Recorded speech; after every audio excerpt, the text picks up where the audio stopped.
Bonjour tout le monde et bienvenue dans Manga Show, l'émission qui parle des nouveautés manga. Et aujourd'hui, on parle de deux nouveautés manga éditées par Black Box Edition. Alors, c'est deux titres du même auteur, donc Noboru Rokuda. Donc, c'est Baron et Billy the Kid 21 ou Billy the Kid 21. Globalement, Noboru Rokuda, je le connaissais pas. Black Box l'a vendu comme étant un des maîtres du polar au Japon, genre l'un des big boss du game avec Naoki Urasawa. Ça m'a vendu du rêve, donc j'ai pris le pack avec ces deux titres-là, et je les ai lus, et maintenant je vais dire ce que j'en ai pensé. On commence d'abord par Baron. Namiro Itsuki, surnommé Baron à cause de sa taille impressionnante et sa force herculéenne, mène une vie somme toute banale avec ses problèmes de famille. Il vient de demander sa petite amie Yoko en mariage quand elle se met à faire des rêves étranges. Sont-ils prémonitoires? Que va-t-il arriver au frère de Yoko, témoin d'apparition d'OVNI en Australie? Alors, d'après Black Box, ce titre est un mélange, un mix entre X-Files et 20th Century Boys de Naoki Urasawa. Alors, autant je vais pas m'amuser à comparer les titres parce que en fait, quand on regarde les dates, il s'est pas inspiré des deux titres parce que X-Files est sorti en 93 et 20th Century Boys en 2000 et ce titre est sorti en 1991, soit avant X-Files et quasiment 10 ans avant 20th Century Boys. Donc il ne s'est pas inspiré, mais c'est juste pour donner des idées. Voilà, si vous connaissez un peu les délires, les ambiances, vous allez retrouver ça dans ce titre. Et alors, autant le côté X-Files avec les aliens, je vois, autant le côté 20th Century Boys, pour l'instant, je le cherche. Et niveau dessin, c'est pas une claque, ça fait café. Alors les décors sont jolis, ça je vais pas le nier, mais c'est clairement pas une claque visuelle. Alors, j'ai envie de dire, c'est le début d'une œuvre. Il y a 8 tomes, à voir la suite, et comparé à Billy the Kid qui est sorti quasiment 20 ans plus tard, en 2008, donc soit 17 ans plus tard, il y a comme une très grosse différence. Et donc, ça m'amène à parler de Billy the Kid. Et donc, on en parle tout de suite. Et d'abord, résumé. En fait, non, pas de résumé, parce que en fait, Billy the Kid 21 ou 21, c'est juste une interprétation de la vie de Billy the Kid par l'auteur. Donc, en fait, résumé, c'est on suit la vie de Billy the Kid, un hors-la-loi du Far West, qui va mourir à 21 ans en ayant fait 21 victimes.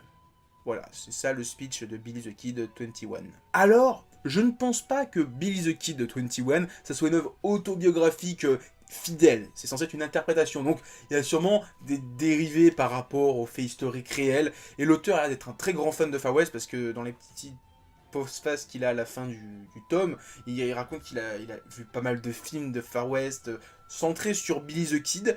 Donc, à voir, il a même parlé du roman d'origine qui inspire ensuite tous les films et dont son manga. Donc, je ne sais pas si c'est une interprétation du roman d'origine qui est la biographie de Billy the Kid ou si c'est lui qui interprète une histoire par rapport à ce qu'il croit imaginaire. Je ne sais pas, je pense que c'est plus le premier cas de figure vu qu'il a lu le roman. Voilà. Ah, si les gens ont la réponse, dites-le moi en commentaire. Moi, en tout cas, je voudrais savoir. Mais en tout cas, j'aime beaucoup cette histoire. Alors, je pense que certains sont déjà au courant, mais j'aime beaucoup les Far West. J'aime bien les films de Clint Eastwood, ces trucs-là. Les cowboys, j'aime bien. Le Far West, j'aime bien. Donc, un manga qui se passe au Far West avec des cowboys, tout ça, forcément, c'est ma cam. Forcément, j'aime bien.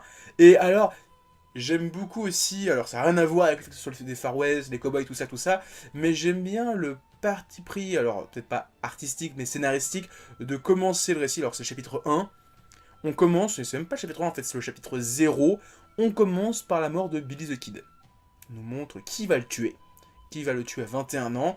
Et en fait, je trouve que c'est super intelligent parce que comme on sait qui l'a tué, il y a des relations qui se font dans le tome 1 qu'on voit d'une autre manière. Parce qu'en fait, sans trop spoil, Billy rencontre l'homme qui va le tuer. Il aura 21 ans.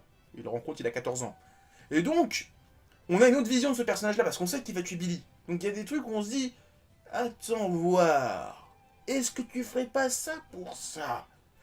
Voilà, c'est juste des trucs comme ça. J'aime beaucoup cette manière d'appréhender l'histoire, voilà, de nous montrer le tueur et après la relation qu'il va y avoir avec son tueur, enfin son futur assassin.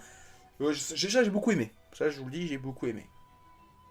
Alors, niveau dessin, je vais pas nier, il y a quand même un certain level up. Hein. Il y a quand même 17 ans entre Baron et Billy the Kid 21. Donc, il y a quand même une progression de 20 ans.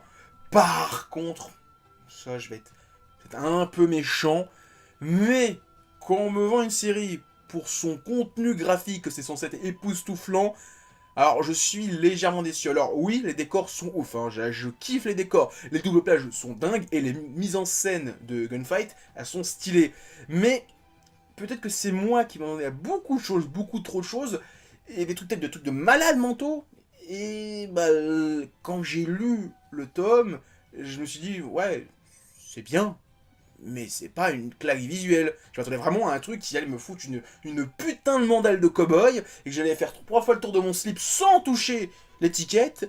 Là ben, ça m'a même pas fait bouger d'un centimètre cette claque. Hein. Donc pour vous dire à quel point je suis un peu déçu de ce côté-là. Ah, il y a encore 2 tomes, peut-être que ça va monter crescendo après. À voir. En tout cas, bon bah, j'aime beaucoup l'histoire, j'ai hâte de voir la suite. En conclusion de tout ça, Baron c'est sympa, mais j'attends clairement la suite. Je sens que le tome 1, c'est une mise en boost, et je pense que ce qui va me faire décoller, qui va me faire rendre ouf, c'est quand il va commencer à avoir ce petit côté 20th Century Boys, que j'ai pas vraiment senti, même pas du tout ressenti dans ce tome 1.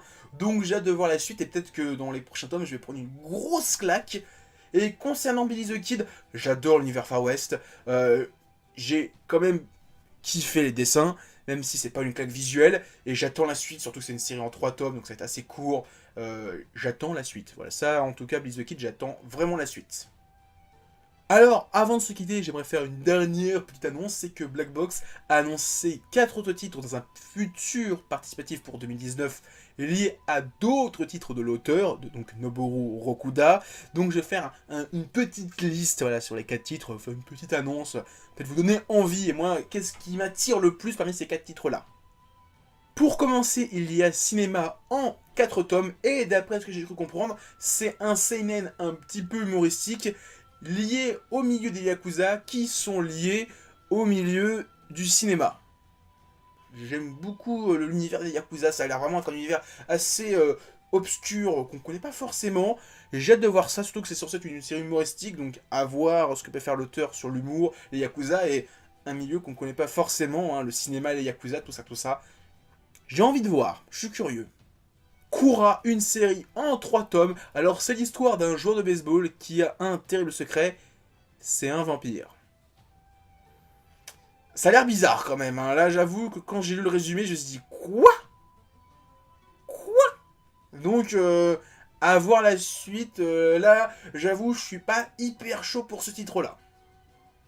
Shinai Naru Mihi, une série en 3 tomes. Alors on suit l'histoire de Kobayashi, dont le métier est particulier. En fait, il aide les criminels à se réinsérer dans notre monde, hein, à essayer de pas refaire des crimes. Ça a l'air vraiment super stylé, super social à voir. J'avoue que ça m'interpelle, ça a l'air hyper intéressant.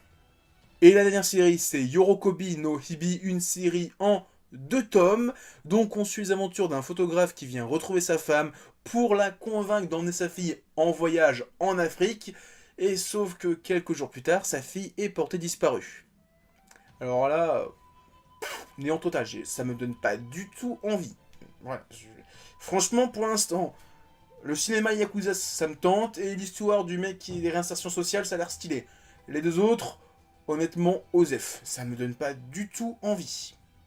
Alors, en conclusion de tout ça, je vous le cache pas, je suis quand même assez mi-figue mi-raisin sur ces 2 titres que sont Baron et Billy the Kid. Autant Billy the Kid j'ai surkiffé, autant Baron j'ai plus de mal à rentrer dedans. Et contrairement à Saburo Ichikawa, où sur les 4 titres qu'on avait eu, bon, il y avait un petit peu Bunza Ascension que j'avais un peu moins aimé, les autres j'avais plutôt apprécié. Notamment Fermé pour la journée, où je me suis dit, ouais, ça a l'air nul, et finalement c'est celui que j'ai le plus surkiffé.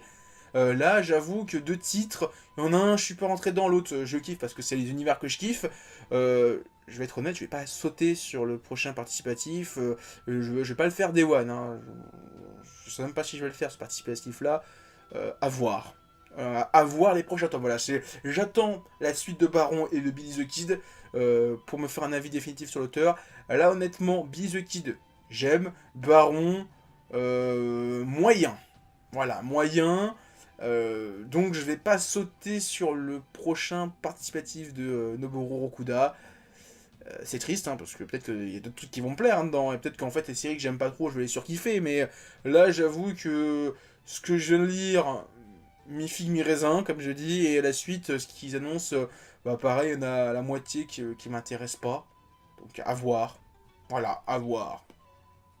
Donc voilà, c'est tout ce que j'avais à dire sur ces deux titres.